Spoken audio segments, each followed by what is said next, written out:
Bah, écoutez, vous en avez, tout autour de Paris. Il y a, les 4 points cardinaux, comme on vous l'avait annoncé depuis le départ. Malheureusement, il y en a qui sont bloqués, donc je réitère ici par vos antennes, une demande de point de chute sur Paris pour que nos collègues puissent, et communiquer avec la presse et communiquer avec la société.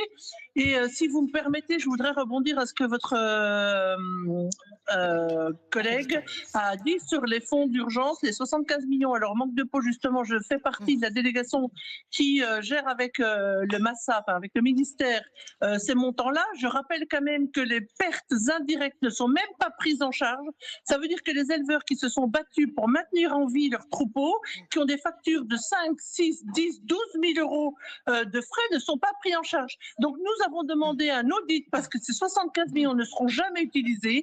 Là, aujourd'hui, quand on prend que les pertes directes, c'est-à-dire la mortalité moyennant un taux de calcul, il n'y a même pas 10 millions qui vont être utilisés. Donc, il faut absolument que les pertes indirectes soient aussi prises en charge pour ces éleveurs.